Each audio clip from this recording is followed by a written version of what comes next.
সমুদ্রের গভীরে যেমন রহস্য লুকিয়ে থাকে, তেমনই ইন্দোনেশিয়ার গ্রামগুলোর পুরনো বিশ্বাসের আড়ালেও আছে কিছু অলৌকিক কাহিনী। আর সেই কাহিনীগুলো যখন সত্যি হয়ে ওঠে, তখন শুরু হয় এক বিভীষিকাময় অভিজ্ঞতা। সেমারাং গ্রামে অন্ধকার নামার পর যেখানে গাছের ছায়াগুলোও প্রাণ পায়, ঠিক তেমনই রাতের সময়ে নেমে আসে এক কালো অন্ধকার। বলা হয়ে থাকে আজও অবধি সন্ধ্যার পর সেই গ্রামে বাবা মায়েরা কখনোই তাদের সন্তানকে ঘর থেকে বাইরে বের হতে দেয় না।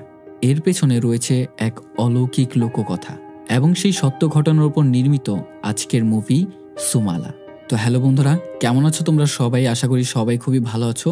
আমি Emon and welcome to my channel সিনেহল। তাছাড়া ঘটনা শুরু করা যাক। সাল 1976।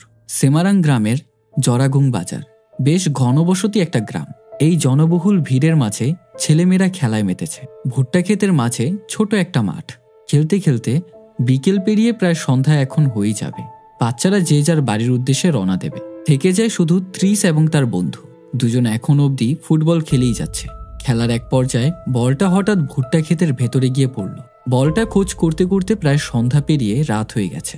ক্ষেতের মাঝে হঠাৎ কেউ নাম ধরে ডাকলো, সুত্রিষ্ণ, এখানে আসো। ত্রিশের বন্ধু তাকে বলছে, এখানে আর থাকা লাগবে না, চল বাড়ি চলে যাই। তবে সে নাছোড়বান্দা বল আজ খুঁজেই বের করবে। ক্ষেতের মাঝে এক 10-11 বছরের মেয়েকে তারা দেখতে পায়। তার হাতে ত্রিশের বল। ত্রিশের বন্ধু তাকে মানা করার পরেও সে তার পিছু করতেই থাকে, কিন্তু সে ত্রিশের খোঁজ হারিয়ে ফেলে। পথটা একেবারে জঙ্গলের ভেতরে। সেখানে গিয়ে পৌঁছে দেখতেই তার গায়ের হাড় হিম হয়ে ওঠে। সে দেখে পুরনো এক গাছের নিচে তার বন্ধুর মাথা পাথর দিয়ে থেতলে দিচ্ছে একটা মেয়ে, চেহারাটা বিকৃত। এই দৃশ্য দেখে সে তার বাবার কাছে গিয়ে সমস্ত ঘটনা খুলে বলে। একে একে সমস্ত গ্রামবাসী মশাল জ্বালিয়ে সেই জায়গাটার উদ্দেশ্যে রওনা হয়। এসে দেখে গাছের নিচে কিছুই নেই, শুধু পাওয়া গেছে গাছের মধ্যে ছিটে থাকা রক্ত। গ্রামবাসী বেশ চিন্তিত। সমস্ত গ্রাম তারা তন্ন তন্ন করে খুঁজে ফেলেছে। শেষ ভরসা নদীর পাড়টা।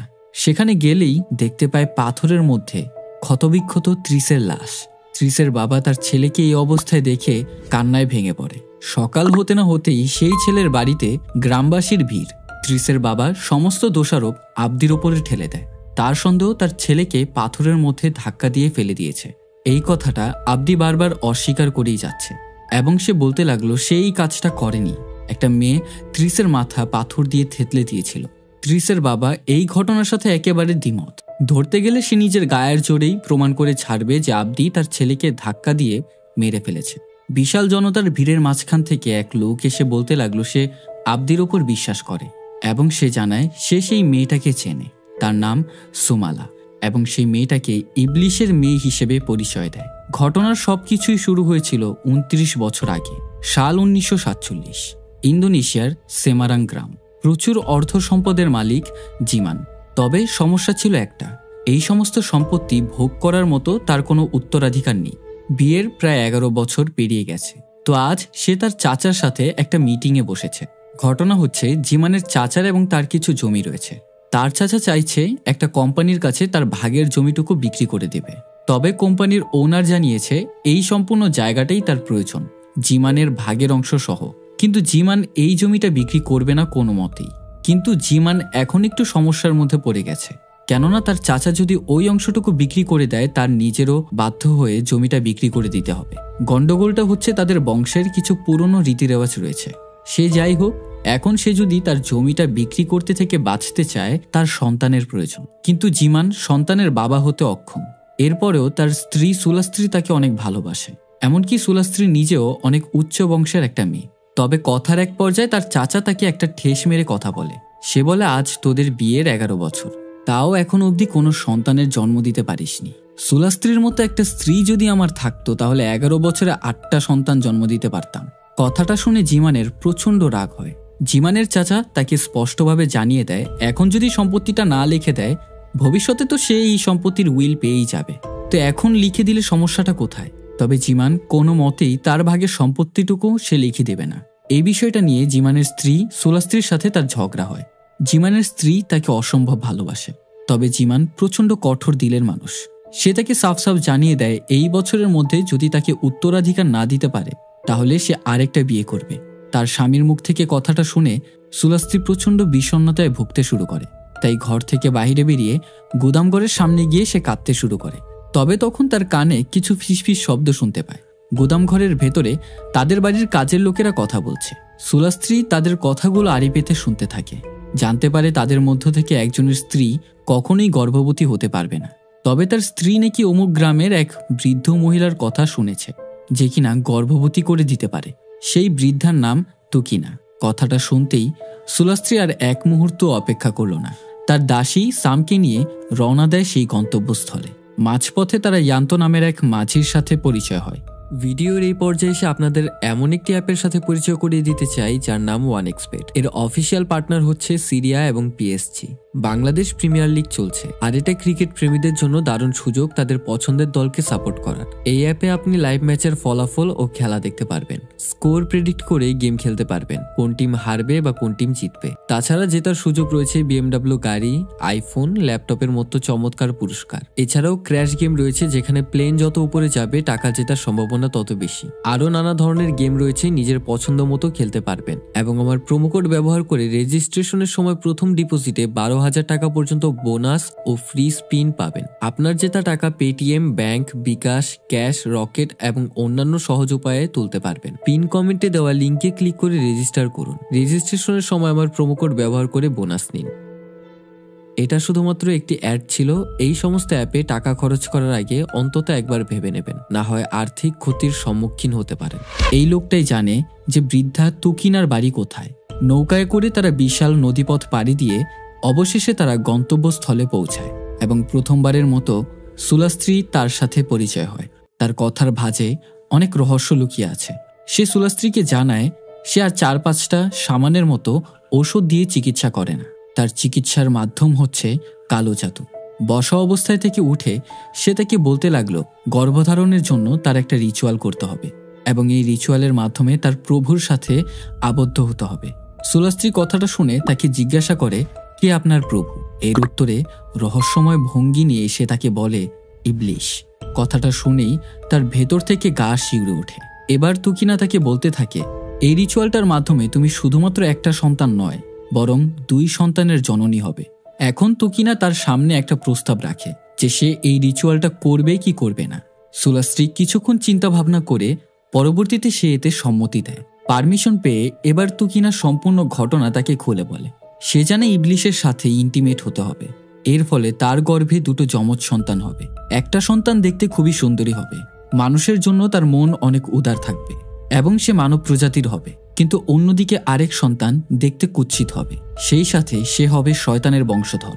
এরপর তাকে একটা শর্ত দেওয়া হয়, সেই কুৎসিত বাচ্চাটিকে 10 বছর বয়স অবধি যত্ন এবং খেয়াল সহকারে রাখতে হবে এবং 11 বছরে পা দিলেই শয়তান এসে তার মেয়েকে সে নিয়ে যাবে এবং এরপর তোমরা সুখে শান্তিতে দিন যাপন করতে পারবে। তবে প্রত্যেক বছরে তার হিংস্রতা অল্প অল্প করে আরো বেশি বৃদ্ধি পাবে, তাই অবশ্যই তাকে তোমাদের যত্ন সহকারে রাখতে হবে। সবকিছু জেনে শুনেও সুলাস্ত্রী এই রিচুয়ালটা করতে রাজি হয় এবং তখন তুকিনা শুরু করে সেই ভয়ানক রিচুয়াল। নির্দিষ্ট একটা পাত্রের মধ্যে বলি দেওয়া কিছু মাংসের টুকরো এবং মন্ত্রপুত রক্তের সাথে বিভিন্ন জিনিস দিয়ে একটা পানীয় তৈরি করে। উদ্ভট কিছু মন্ত্র পড়ে সুলাস্ত্রীকে সেই নাপাক পানীয় পান করানো হয় এবং সর্বশেষে কিছু মন্ত্র পড়ে শয়তানের কাছে উৎসর্গ করা হয়। এরপর সুলাস্ত্রী নিজের শরীর থেকে সম্পূর্ণ আয়ত্ত হারিয়ে ফেলে এবং উদ্ভট আচরণ শুরু করে।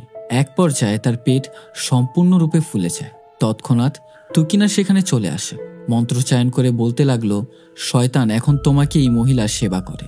এই বলে সে তার পেটের মধ্যে অনেক জোরে প্রেসার দেয়। পরিস্থিতি কিছুটা স্বাভাবিক হলে তুকিনা তার কানে কানে ফিসফিস করে বলতে লাগে, আজ থেকে 2 মাস পর তুমি গর্ভবতী হবে। এরপর ঘটনা চলে যায় 2 মাস পর, যেখানে ডক্টর এসে জিমানকে 2 সন্তানের বাবা হওয়ার শুভেচ্ছা জানায়। তবে বলে রাখা ভালো, সুলাস্ত্রীর দাসী সাম এই কালো জাদুর সম্পর্কে কোনো কিছু জানে না। সে এতটুকু জানে তুকিনার ঔষধ তাকে গর্ভবতী হতে সাহায্য করেছে। এখন জিমান বাবা হওয়ার খুশিতে গ্রামের মধ্যে একটা অনুষ্ঠান আয়োজন করে।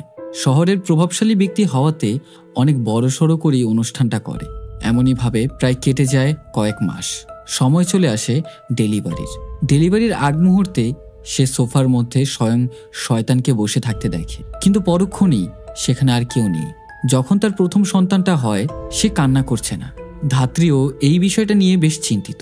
তবে যখন দ্বিতীয় সন্তানটা হয় তা দেখার পর তাদের চোখ উল্টে যায়, কেননা বাচ্চাটা দেখতে কোনো মতেই মানুষের মতো ছিল না। জিমান এই বিষয়টা লক্ষ্য করতেই তার উপর যেমন আসমান ভেঙে পড়ল। চোখে মুখে ভয় এবং আতঙ্কের ছাপ। আগেকার যুগে মানুষদের মাঝে প্রচলিত অনেক কথাই ছিল। তো জিমান ভেবে নেয় হয়তোবা এই বাচ্চাটা গর্ভ থেকেই দোষ পেয়ে এসেছে। বেশি দেরি না করে পাশে থাকা রুম থেকে তার একটা ছুরি নিয়ে আসে। ক্লান্ত অবস্থায় সুলাস্ত্রী তার স্বামীকে কিছু একটা বলার চেষ্টা করছিল। সে বলছিল তাকে মেরো না। তবে জিমান তার কথা না শুনে ছুরিকাঘাত করে সেই বাচ্চাটাকে সেখানেই মেরে ফেলে। ঠিক সেই মুহূর্তেই প্রথম বাচ্চাটা কান্না করা শুরু করে। এতে করে জিমানের মুখে স্বস্তির হাসি দেখা যায়। তবে বলতে ভুলে গিয়েছিলাম, সুলাস্ত্রী তাদের দুজনের নাম আগে থেকেই বাছাই করে রেখেছিল। যেহেতু তারা যমজ সন্তান সেহেতু তাদের নামকরণ করা হয় সুমালা এবং কোমালা। সুমালা হচ্ছে শয়তানের সন্তান যাকে জিমান হত্যা করে ফেলেছে, এবং বর্তমানে কোমালার বয়স 3 বছর। কথায় আছে যে কোনো সিদ্ধান্তে ভালো দিক এবং মন্দ দিক দুটোই রয়েছে। ঠিক তেমনইভাবে জিমানের প্রথম সন্তান যার নাম কোমালা, দুর্ভাগ্যবশত সে প্রতিবন্ধী হয়েছে। এই বিষয়টা নিয়ে জিমান একেবারেই অসন্তুষ্ট। এমনকি তার আত্মীয় স্বজনরাও এই বিষয়টা নিয়ে অনেক সমালোচনা করে। এভাবে দেখতে দেখতে আরো 2 বছর কেটে যায়। কোমালার বয়স এখন 5 বছর। তবে এখনো অবধি সে ঠিকমতো কথা বলতে পারে না। এর উপরে সুলাস্ত্রী নিজেও তার মেয়েকে বেশি একটা দেখতে পারে না। চুন থেকে পান ঘষলেই কোমালাকে প্রচণ্ড শাস্তি দেওয়া হতো। কথায় কথায় তাকে মারধর করা হতো। এমনই একদিন জেদের বসে জিমান তার হাত পা বেঁধে গুদাম ঘরের মধ্যে বন্দি করে রাখে। তার মেয়েকে এভাবে টর্চার সহ্য করতে দেখে ভেতরে ভেতরে সুলাস্ত্রীরও কষ্ট হয়।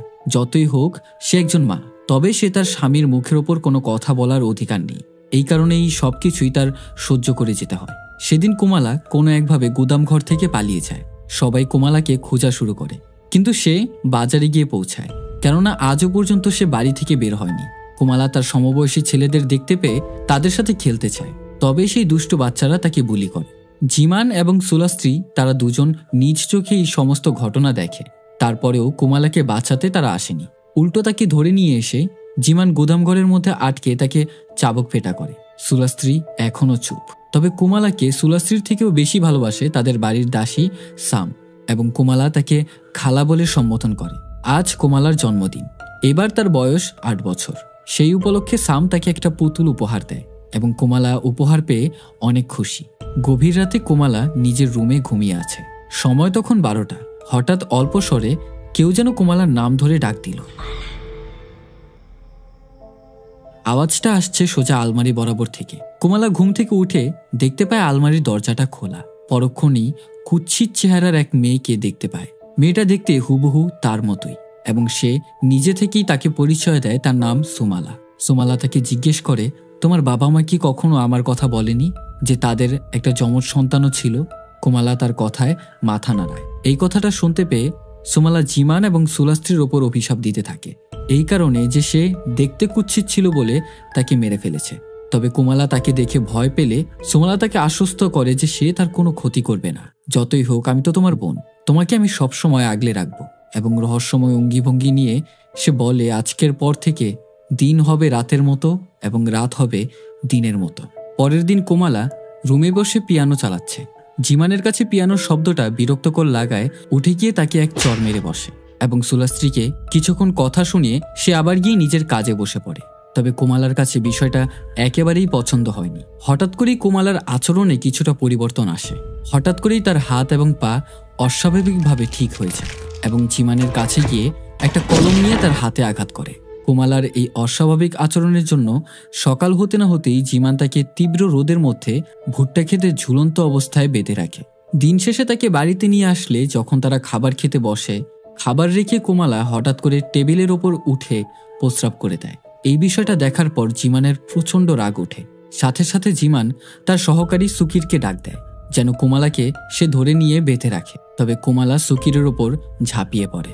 সুলাস্ত্রী যখন কোমালাকে ধমক দিতে আসে তখন আয়নার মধ্যে সে এক অবয়বকে দেখতে পায়। এরপর সেখান থেকে কোমালা পালিয়ে যায়। এখন সুলাস্ত্রী এবং সাম মিলে তাকে সম্পূর্ণ বাড়ি খোঁজা শুরু করে। এক পর্যায়ে দেখতে পায় মুরগির ঘরের ভেতরে ঢুকে জ্যান্ত মুরগি সে চিবিয়ে খাচ্ছে। এই ঘটনার পরবর্তীতে সকাল হলেই সাম কোমালাকে জিজ্ঞেস করে যে গতকাল রাতে সে এমনটা কেন করেছে। এর উত্তরে কোমালা জানায় সে কিছুই করেনি, বরং এইসব কাজ নাকি সোমালা করেছে এবং এই কথাটা সুলাস্ত্রী শুনতে পায়। কথাটা শোনা মাত্রই সে আবারও নামটা জিজ্ঞেস করে এবং সামের কাছ থেকে জানতে পারে সোমালা। নামটা শুনেই সে তড়িঘড়ি করে বাইরের দিকে দৌড় দিতে লাগলো। বিষয়টা সামের কাছে খুবই সন্দেহজনক মনে হয়। সাম সুকিরকে ডাক দিয়ে জিজ্ঞাসা করে সুলাস্ত্রী কোথায় যাচ্ছে। সুকির তাকে জানায় যে বলা নিষেধ। সামের কাছে বিষয়টা সন্দেহজনক মনে হলে সে তার ছেলে সাবদকে কোমালার দেখাশোনার দায়িত্বে রেখে যায় এবং চলে যায় সুলাস্ত্রীর পিছু নিতে। সাম সুলাস্ত্রীর পিছু নিতে নিতে চলে যায় মাঝি ইয়ান্তর কাছে। সুলাস্ত্রী গিয়ে ইয়ান্তকে জিজ্ঞেস করে যে সে তুকিনার কাছে যেতে চায়, তবে ইয়ান্ত তাকে জানায় তুকিনা নাকি কয়েক মাস আগেই মারা গেছে এবং সেখানে সুলাস্ত্রীর সম্পূর্ণ সত্য ঘটনা সামের কাছে খুলে বলে যে আসলে সে শয়তানের সাথে চুক্তি করেছে। জিমানের আদেশে সেদিন কোমালাকে আবারও গুদাম ঘরের মধ্যে আটকে রাখা হয়। তবে সামের কাছে কোমালার ওপর এই অত্যাচার দেখাটা একেবারেই সহ্য হয় না, তাই হাঁটু গেড়ে জিমানের কাছে অনুরোধ করতে থাকে যেন তাকে এভাবে আর শাস্তি না দেওয়া হয়, অন্তত তাকে তার ঘরের মধ্যে আটকে রাখা হোক, এই গুদাম ঘরের মধ্যে এভাবে পশুর মতো যেন বেঁধে না রাখা হয়। তবে জিমান তার সাথে একমত নয়, কেননা যত দিন যাচ্ছে কোমালার আচরণে অনেকটাই হিংস্রতা প্রকাশ পাচ্ছে। ছোট্ট কোমালা এই শাস্তিগুলো আর নিতে পারছিল না, তাই ভেতরে বসে বসে ফুপিয়ে ফুপিয়ে কান্না করছে। সাম বাইরে থেকে দাঁড়িয়ে কোমালাকে জানায় সে তাকে অনেক ভালোবাসে, সবাই যদি তার বিপক্ষেও চলে যায় সে সবসময় তার পাশে থাকবে। এভাবে করেই কোমালাকে প্রত্যেক দিন রাতে গুদাম ঘরের মধ্যে বন্দি করে রাখা হয় এবং দিনের সময় সে তার রুমেই থাকে। তো একদিন দিনের বেলা সে নিজের রুমে খেলছিল, বাহির থেকে দুষ্ট বাচ্চারা এসে তাকে নিচে ডাকছে। কোমালার সাথে তারা নাকি ফুটবল খেলবে। নিষ্পাপ কোমালাও কোনো কিছু না ভেবে সে চলে যায় তাদের সাথে খেলাধুলা করার জন্য। তার সামনে বলটা দেওয়া হলে তাকে বলে লাথি দিতে বলে, কিন্তু কোমালার একটা পা অকেচো, যার ফলে বাচ্চাগুলো তাকে পঙ্গু পঙ্গু বলে ভেঙাতে শুরু করে। সবাই তাকে নিয়ে উপহাস করছে। বিষয়টা কোমালার মনে গভীর কষ্টের ছাপ ফেলে এবং সে সেখানে সবার মাঝে সে কান্না করতে থাকে। কোমালা কমজোর এবং দুর্বল বলে তাকে সবাই কাদামাটি দিয়ে নোংরা করে দেয়। এক পর্যায়ে সাম এসে তাদের সবাইকে ধমক দিতে শুরু করে, কিন্তু কে শোনে কার কথা। যাওয়ার আগেও তাদের মধ্য থেকে একটা ছেলে এসে বলটা দিয়ে তার মাথায় আঘাত করে চলে যায়। এখন রাতে ডিনার করার সময় সুলাস্ত্রী বাহির থেকে কিছু একটা শব্দ শুনতে পায়। অন্যদিকে সোমালা গোদাম ঘরের ভেতর থেকে একটা ছুরি নিয়ে সেখান থেকে পালিয়ে যায়। সে চলে যায় সুপ্রির কাছে। আসলে সুপ্রির বাবা তাদের বাড়িতে থেকেই কাজ করে, তো রাতে সুপ্রিকে পাঠিয়েছে তার মা পানি নিয়ে আসতে। ঘাসের আড়ালে থেকে কে যেন সুপ্রিকে তার নাম ধরে ডাকছে। চিৎকার দিয়ে সুপ্রি বলে, আমার নাম ধরে কে ডাকছে, বাইরে এসে সাড়া দাও। তবুও ঝাড়ের ভেতর থেকে কোনো সাড়া মেলে না, শুধু তার নাম ধরে এক নাগাড়ে ডেকেই চলেছে। হ্যারিকেনটা নিয়ে সে সামনে একটু আগাতে লাগলো, তবে সে কিছুটা চালাক, জঙ্গলের ভেতর ভুলেও সে প্রবেশ করবে না, তাই হাতে থাকা পানি সেখানটাতে ছিটিয়ে দেয়। তবে হঠাৎ করে সেখান থেকে কোমালা বেরিয়ে আসে, একটা ছুরি নিয়ে তার দিকে তাকিয়ে আছে। কিছুক্ষণ পর সুপ্রি দেখতে পায় তার পেছনে সোমালাকে। এই দেখে সে প্রচন্ড ভয় পায়। পজেস্ট অবস্থায় থাকা কোমালা তাকে গিয়ে ধরে বসে এবং তার মাথা থেকে পিঠ অবধি সম্পূর্ণ ছুরি দিয়ে চিরে ফেলে এবং তার লাশটা সে কূপের মধ্যেই ফেলে দেয়। অন্যদিকে রাতে কারিও এবং শুক্র দুই বন্ধু বাড়ির দিকে রওনা দিচ্ছে। কথা বলতে বলতে হঠাৎ একটা গাছের নিচে এসে পৌঁছায়। গাছের উপর থেকে তাদের দুজনের নাম ধরে কে যেন ডাক দিল। উপরে তাকাতেই কোমালাকে দেখতে পায়। শুক্রর মাথায় পাথর দিয়ে ঢিল মারাতে সে সেখানেই মারা যায়। হঠাৎ কোমালা সেখান থেকে উধাও হয়ে পেছন থেকে এসে নৃশংসভাবে কারিওকে ছুরিকাঘাত করে মেরে ফেলে। এখন পরের দিন 3টা বাচ্চা গ্রাম থেকে নিখোঁজ। রাতে বাকি 4 বন্ধু মিলে বসে একসাথে আড্ডা দিচ্ছে এবং তারা ভাবছে তারা 3জন কোথায় নিখোঁজ হয়ে গেল। কেউ বলছে হয়তোবা জঙ্গল থেকে বাঘ তাদেরকে খেয়ে ফেলেছে, আবার কেউ বলছে তারা হয়তোবা অনেক দূরে পালিয়ে গেছে, এই 2-1 দিন পর চলে আসবে। কথোপকথনের এক পর্যায়ে হঠাৎ করে দরজাটা খুলে গেল। তারা সবাই দেখে অবাক। তাদের সামনে সশরীরে দাঁড়িয়ে আছে কোমালা, তার হাতে একটা ফুটবল। দরজার সামনে বলটা রেখে সে বাইরের দিকে হাঁটতে শুরু করে। এবারও তারা 4 জন মিলে তার সাথে বুলি করার প্ল্যান করে, তবে তাদের মধ্য থেকে একজন দেখে ফেলে তার হাতে ছুরি। কোমালা সেখানে তাদেরকে ছুরি দিয়ে আঘাত করতে থাকে। এক পর্যায়ে তাদের মধ্য থেকে একজন এসে লাঠি দিয়ে তার মাথায় আঘাত করে, তবে তারা সবাই তার শক্তির সাথে পেরে ওঠে না এবং সেখানে তাদের সবাইকে নৃশংসভাবে কোমালার হাতে খুন হতে হয়। গতকাল 3টা বাচ্চা নিখোঁজ হয়েছে এবং আজকে 4টা। এই মিলে 7টা বাচ্চা গ্রাম থেকে হঠাৎ করে দুদিনের মধ্যেই উধাও। গ্রামবাসী অনেক চিন্তিত। এবার সবাই মিলে বেরিয়ে পড়েছে বাচ্চাদের খোঁজ করার জন্য।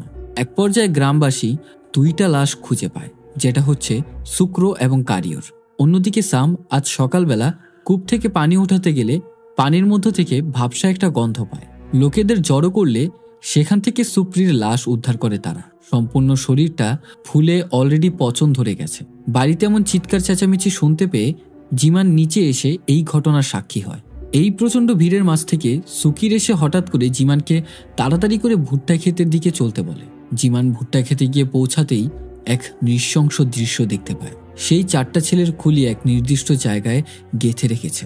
তবে গ্রামবাসী শুক্র এবং কারিয়র লাশের সামনে একটা ছোট পুতুল খুঁজে পেয়েছিল। সেই সূত্র ধরেই কিছুক্ষণ পর সবাই জিমানের বাড়িতে এসে পৌঁছায় এবং জিমানের ওপর অ্যালিগেশন লাগায় তার মেয়েই এই সমস্ত খুনগুলো করেছে। জিমান তাদের সবাইকে ধমক দিয়ে বলে, কিসব উল্টাপাল্টা কথা বলছেন? আপনাদের কারো কাছে প্রমাণ আছে যে আমার মেয়ে এটা করেছে? তখন সবাই তাকে তার মেয়ের পুতুলটা দেখায়, যেটা কিনা বাচ্চাদের লাশের সাথে পেয়েছে। তবে জিমান একেবারে শক্তপোক্তভাবে বলে দেয় যে তার মেয়ে এই কাজ করেনি, কেননা সে নিজেই প্রতিদিন তার মেয়েকে গুদাম ঘরের মধ্যে আটকে রাখে। তার বের হওয়ার কোনো সুযোগ নেই। তো আপনারা সবাই এখন আসতে পারেন। আমি গ্রাম প্রধানের কাছে এই বিষয়টা তুলে ধরব এবং নিজের মেয়েকে নির্দোষ প্রমাণ করব। তো যেই কথা সেই কাজ, জিমান গ্রাম প্রধানের কাছে চলে যায় এবং তাকে জানিয়ে আসে এই বিষয়টা সে কয়েকদিন ভালোভাবে পর্যবেক্ষণ করে নিক, এরপর সে তাকে কিছু একটা জানাবে। এখন বাড়ি এসে গুদাম ঘরটা ভালোভাবে চেক করতেই একটা নির্দিষ্ট জায়গায় দেখতে পায় কাঠের পার্টিশন ভাঙা এবং সেই জায়গাটা বস্তা দিয়ে ঢেকে রেখেছে। এখন এই সমস্ত কর্মকাণ্ড দেখে জিমানের কিছুটা সন্দেহ এবং সে তার কথায় জোর দিয়ে বলতে পারে যে কোমালা এই কাজটা ভুলেও করতে পারবে না, কেননা তার হাতে এতটাও শক্তি নেই। গম্ভীরভাবে কিছুক্ষণ চুপ থেকে সুলাস্ত্রী তাকে জানায় এটা কোমালা নয় বরং সোমালা। তখনই জিমানের সেদিন রাতের ঘটনা মনে পড়ে, যেদিন রাতে সে সোমালাকে হত্যা করেছিল। তবে এবার নিজের মনের ভেতরে কোনো ভয় না রেখে সুলাস্ত্রী তার স্বামীকে সম্পূর্ণ ঘটনা খুলে বলে যে আসলে সে কি করেছে। জিমান সম্পূর্ণ ঘটনা জানার পর সে কোমালার কাছে গিয়ে পৌঁছায় এবং তাকে জিজ্ঞাসা করে এই সমস্ত কাজ সে করেছে কিনা। কোমালা তার বাবার কাছে প্রকাশ করে দেয় যে সে এই কাজগুলো করেনি, বরং সোমালা তাকে জোর করিয়ে এই কাজগুলো করিয়েছে এবং সেই বলেছে তোমাদের আঘাত করতে। সবকিছুর পরিপ্রেক্ষিতেই জিমান সুকিরকে আদেশ দেয় তার মেয়েকে শেকল পরাতে এবং এর থেকে বাঁচার যে কোনো একটা উপায় খুঁজতে সে একটা তান্ত্রিকের কাছে যাবে। সুলাস্ত্রীও তার সাথে যেতে চাচ্ছিল, তবে জিমানের কাছে মনে হয় তার স্ত্রী যদি এখানে থাকে তাহলে আরো বেশি ভালো হবে, তাই তাকে বাড়িতে রেখেই সে রওনা দেয়। সুকির কোমালাকে গুদাম ঘরের মধ্যে তালাবদ্ধ করে। কিছুক্ষণ পরে খাবার নিয়ে সাম সেখানে চলে আসে। তবে এবার কোমালার মনটা খুবই খারাপ। সামের কারণ জানতে চাইলে সে তাকে জানায় এই বাড়ির মধ্যে অনেক বড় বিপদ আসতে চলেছে, তাই আমি চাই তুমি এখানে থাকবে না, এখান থেকে যত দ্রুত সম্ভব তুমি চলে যাও। আমি চাই না তোমার কোনো ক্ষতি হোক। সাম কোমালাকে মায়ের মতোই ভালোবাসে, তবে কোমালার অতিরিক্ত আকুতি মিনতির কারণে সাম তার ছেলে সাবদকে নিয়ে সেখান থেকে চলে যেতে বাধ্য হয়। অন্যদিকে সুকির কোমালার জন্য আবারও খাবার নিয়ে আসে, তবে তার কাছে ইদানিং মানুষদের খাবার একেবারেই পছন্দ হচ্ছে না। সে না পেরে খড়কুটো খাচ্ছে। তখনই তার হাতের সামনে একটা তেলাপোকা পড়ে। সে সুকিরকে বলে তার জন্য এই ধরনের খাবার নিয়ে আসতে। অবশেষে জিমান গন্তব্যস্থলে পৌঁছে যায়। সেখানে গিয়ে সে এক তান্ত্রিকের সাথে যোগাযোগ করে। অনেক আগে থেকেই তার সাথে পরিচয়। সুলাস্ত্রী তাকে যতটুকু বলেছে জিমান তান্ত্রিকের কাছে ততটুকুই প্রকাশ করে। তবে তান্ত্রিক কিছু রিচুয়ালের মাধ্যমে সে অতীতের প্রতিচ্ছবি দেখতে পায় এবং সে জানায় তার স্ত্রী শয়তানের সাথে চুক্তি করেছিল। শয়তানের সাথে তার চুক্তি ছিল এই, তার যমজ 2টা সন্তান হবে, একটা মানুষ প্রজাতি থেকে এবং অন্যটা শয়তানের প্রজাতি থেকে। কথা ছিল শয়তানের প্রজাতি থেকে যে বাচ্চাটা হবে তার 10 বছর যত্ন রাখতে হবে এবং 11 বছরে পা দিতেই শয়তান এসে তার মেয়েকে সে নিয়ে যাবে এবং তারা 3 জন খুবই খুশি থাকবে।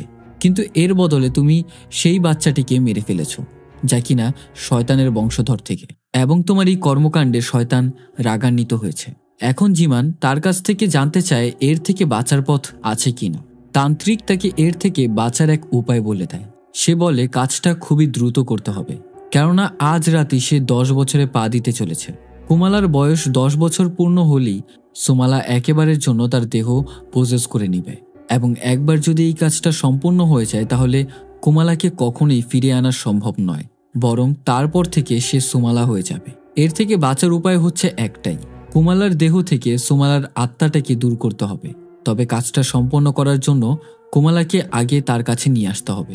যদি সে কোমালাকে নিয়ে আসতে ব্যর্থ হয় তাহলে তাকে সে একটা ছুরি দিয়ে দেয়, সে যেন কোমালার হৃদয়ের মধ্যে আঘাত করে হত্যা করে। আর যদি সে ব্যর্থ হয় তাহলে সে শয়তানের মেয়ে হয়ে আজীবন বেঁচে থাকবে এবং মানুষের ক্ষতি করে বেড়াবে। সেদিন প্রায় রাত ঘনিয়ে এসেছে। সুকির তখন গভীর ঘুমে। হঠাৎ বাহির থেকে কে যেন সুকিরের নাম ধরে মৃদু সুরে ডাকছে। হঠাৎ করে তার ঘুম ভেঙে যায়। আওয়াজটা বাহির থেকেই আসছে। ঘুম থেকে উঠে বাইরের দিকে হাঁটা শুরু করে। হঠাৎ করে লক্ষ্য করে কোমালা বাহিরে বসে কান্না করছে। সুকির তাকে জিজ্ঞাসা করছে সে এত রাতে এখানে কি করছে। এর উত্তরে সে কোনো সাড়া দেয় না। কিছুক্ষণ পরেই কান্না থামিয়ে সে এক বিদঘুটে হাসি দিতে শুরু করে এবং হঠাৎ করেই সুকিরের পা ধরে টান দিয়ে তাকে নিচে ফেলে দেয়। তাকে ছুরি দিয়ে আঘাত করতে গেলে সেখানে সুকির বেঁচে যায়। ধস্তাধস্তি করে কোনো মতে সুকির সেখান থেকে পালায়, তবে পালিয়েও তার হাত থেকে রক্ষা মেলেনি। অবশেষে ছুরিকাঘাত করে সুকিরকে হত্যা করে। সুলাস্ত্রী তখন তার নিজের রুমে ঘুমাচ্ছিল। হঠাৎ তার কানে পিয়ানোর শব্দ আসে। নিচের ফ্লোরে আসলে দেখতে পায় কোমালা পিয়ানো বাজাচ্ছে এবং আস্তে আস্তে তার দিকে সে ধেয়ে আসছে।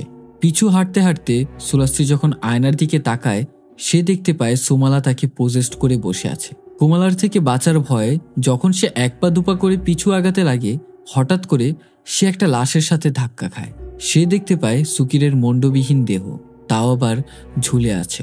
সুলাস্ত্রী ভয়ে এক দৌড়ে গিয়ে নিজের রুমে পৌঁছায়।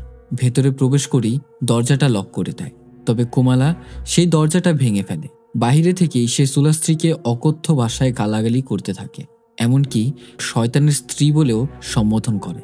এই কথাগুলো শুনে সুলাস্ত্রীর প্রচণ্ড জেদ হয় এবং তার উপর চেয়ার ছুঁড়ে মারে। এতে করে কোমালা তার মাথায় আঘাত পায়, তবে কোমালা এবার জেদের বশে এক দৌড়ে দরজাটা ভেঙে ফেলে এবং ভেতরে প্রবেশ করে। তাদের দুজনের মাঝে প্রচণ্ড ধস্তাধস্তি হয়। এক পর্যায়ে সুলাস্ত্রীর হাত কেটে ফেলে এবং তাকে জিজ্ঞাসা করতে থাকে যে সে কেন কোমালার যত্ন নেয়নি। সুলাস্ত্রী তাকে বলতে থাকে যে সে তাকে মারতে চায়নি, বরং তার বাবাই তাকে মেরে ফেলেছে।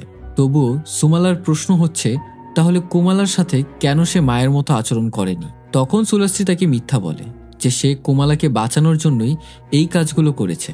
মুখের উপর সুমালা বলে তুই নিজেকে বাঁচানোর জন্য এই সব করেছিস, তুই তোর মেয়ের কথা একবারও চিন্তা ভাবনা করিসনি, তুই একটা স্বার্থপর। সুলাস্ত্রী সুমালার কাছে অনুরোধ করে যে সে কোমালার সাথে কথা বলতে চায় এবং সুমালা তার কথায় রাজি হয়। তখন সুলাস্ত্রী তার মেয়েকে জানায় যে সে তাকে সত্যিই ভালোবাসে। এতদিন যাবৎ তার বাবার ভয়ে সে কিছুই বলতে পারেনি এবং সুলাস্ত্রী তার কাছ থেকে ক্ষমা চেয়ে নেয়। কোমালাও তাকে হাসি মুখে ক্ষমা করে দেয়। ঠিক তখনই তার ওপর সুমালার আত্মা ভর করে এবং তাকে বলে কোমালা মাফ করলেও আমি তোকে মাফ করিনি। ঠিক সেখানেই তার হাতের একটা কবজি সে কেটে নেয় এবং নৃশংসভাবে সুলাস্ত্রীকে সেখানেই খুন করে। জিমান বাড়িতে এসে সবাইকে মৃত অবস্থায় খুঁজে পায় এবং সুলাস্ত্রীর এই দশা দেখে সে একেবারে ভেঙে পড়ে। তবে জিমানের আসতে এতক্ষণে দেরি হয়ে গেছে। অলরেডি এখন 12টা বেজে গেছে এবং আজ সে 10 বছরে পা দিয়েছে।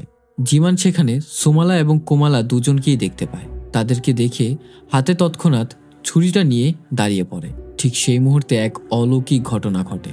কোমালার দেহ একেবারের জন্য পোজেস্ট করে বসে সুমালা এবং সুমালা জিমানের পিছু করতে থাকে। সেখান থেকে সে কোনো মতে বেঁচে ফিরে এবং গ্রামবাসীদের সমস্ত ঘটনা জানায় যে তার বাড়িতে কি হয়েছে। গ্রাম পুলিশ তাদের বাড়িতে এসে এই সমস্ত বিষয়গুলো ইনভেস্টিগেট করে এবং জিমান গ্রামের সবাইকে জানিয়ে দেয় ওটা কোমালা ছিল না, বরং ওটা এক শয়তান। সম্পূর্ণ গ্রামবাসী সোমালাকে ক্ষেতের মাঝে খোঁজা শুরু করে, এমনকি জিমান নিজেও সোমালাকে খুঁজতে বেরিয়ে পড়ে। হঠাৎ তার নজরে সোমালা পড়ে যায়। তাকে দেখেই সে এক দৌড়। তার পিছু করতে করতে সে ভুট্টা খেতে এসে পৌঁছায়। এখন এই নির্জন নিকষ কালো আধারে হ্যারিকেন দিয়ে সোমালাকে খুঁজছে। চারিপাশ থেকেই আওয়াজ আসছে, কে যেন তার চারিপাশেই নড়াচড়া করছে। তবে হঠাৎ সোমালা গুনগুনিয়ে গান গাচ্ছে। সামনে তাকাতেই লাল টকটকে চোখ সহ সোমালাকে দেখতে পায়। হঠাৎ করে তার চোখ থেকে আড়াল হলে পেছন দিক দিয়ে এসে তার উপর হামলা করে বসে। জিমান তার সাথে শক্তিতে পারছিল না। পাশে থাকা হ্যারিকেন থেকে ভাঙা কাজটা নিয়ে তার মাথায় সে আঘাত করে এবং এক পর্যায়ে সোমালা দুর্বল হয়ে পড়ে। তাকে এইভাবে আঘাত করেও সে খুবই আফসোস করছে। যতই হোক এ তো তার সন্তান, না পেরে তাকে বস্তার মধ্যে বন্দি করে এবং জিমান তার মেয়ের কাছে ক্ষমা চায়। হঠাৎ করে বস্তার ভেতর থেকে সুমালা কথা বলে বসে। এখানে জানা যায় আসল ঘটনা। ছোট থাকতে জিমানেরও একটা পায়ের সমস্যা ছিল এবং তার বাবা মাও তার সাথে এমনই আচরণ করত। ছেলেমেয়েরাও তাকে পঙ্গু বলে সম্বোধন করত। আপনিও তো তখন আপনার বাবা মায়ের কাছে ভালোবাসার জন্য আকুল হয়ে থাকতেন, তাহলে কুমালার জন্য আপনি এমন করলেন কেন? এইসব প্রশ্ন জিমানকে ভেতরে ভেতরে গিল্টি ফিল করাচ্ছিল, আফসোস এবং অনুশোচনায় ডুবে যাচ্ছিল। এবং শয়তানের কাজ এটাই, মানুষের দুর্বল জায়গায় হাত দেওয়া। জিমান ভাবে তার মেয়েকে বস্তা থেকে খুলে দিবে, ব্যাস পড়ে গেছে সে শয়তানের ফাঁদে। দেখতে পায় বস্তার ভেতরে কুমালা আর নেই। হঠাৎ পেছন থেকে এসে তার দুর্বল পায়ে আঘাত করে বসে। তবে ধস্তাধস্তির এক পর্যায়ে জিমান সুমালাকে অকেজো করতে সক্ষম হয় এবং সুযোগ বুঝেই সেই ছুরিটা দিয়ে তার হার্টে আঘাত করে। জিমান ভেবেছিল সবকিছুই এখানে শেষ। ঠিক তখনই হঠাৎ করে সুমালা আবার জাগ্রত হয় এবং সে জানায় তার হৃদয় বুকের বাঁ দিকে নয় বরং ডান দিকে। এক পা দুপা করতে করতে সে জিমানের কাছাকাছি চলে আসে এবং ছুরি দিয়ে তার পেটটা সম্পূর্ণরূপে কেটে দেয়। জিমানের পেট থেকে নাড়িভুড়ি বেরিয়ে যায় এবং সর্বশেষে তার দুই চোখে আঘাত করে বসে। অন্যদিকে সকাল হয়ে গেছে, গ্রামবাসী এখনো অবধি জিমানের খোঁজ পায়নি। হঠাৎ একজন এসে বলল ভুট্টা ক্ষেতের দিকে কি জানি দেখা গেছে। সবাই সেখানে গিয়ে উপস্থিত হলে দেখতে পায় জিমান কাকতারুয়ার মতো দাঁড়িয়ে আছে। তার নাড়িভুড়ি নিচে ঝুলছে এবং তার চোখ সম্পূর্ণরূপে ধ্বংস করে দেওয়া হয়েছে। তাছাড়া অন্য এক গ্রামে আমাদেরকে সেই তান্ত্রিকের বাড়ি দেখানো হয়, যেখানে দেখা যায় সেই তান্ত্রিককে নৃশংসভাবে হত্যা করা হয়েছে এবং এই কাজটা সুমালা ছাড়া আর কারোরই না। এবং এই সম্পূর্ণ ঘটনা বর্তমানে গ্রামবাসীকে শোনাচ্ছে সুলাস্ত্রীর বাড়ির দাসী সামের ছেলে, যার নাম সাপ্ত। এই মুভির শেষেই আমাদের জানানো হয় যে মুভিটা সত্য ঘটনার ওপর ভিত্তি করে নির্মিত এবং সেই গ্রামের মানুষরা আজও অবধি বিশ্বাস করে যে সন্ধ্যার পর ঘর থেকে ভুলেও বের হওয়া যাবে না এবং সব বাবা মায়েরাই নিজের সন্তানদেরকে সন্ধ্যার পর ঘর থেকে বের হতে দেয় না। মানুষ এখনো বিশ্বাস করে সুমালা সন্ধ্যার পরই সেই গ্রামের জঙ্গলে ঘুরে বেড়ায় এবং সেই গ্রামটার নাম হচ্ছে সেমারাং। এবং এখানেই শেষ হয় সুমালা মুভিটি। তো গল্পটা আপনাদের কাছে কেমন লেগেছে তা অবশ্যই কমেন্ট সেকশনে কিন্তু জানাতে ভুলবেন না।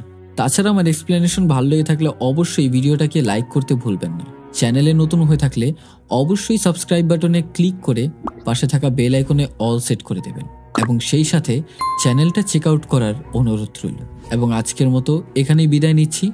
দেখা হচ্ছে নেক্সট কোন এক ভিডিওতে। Till then, good by.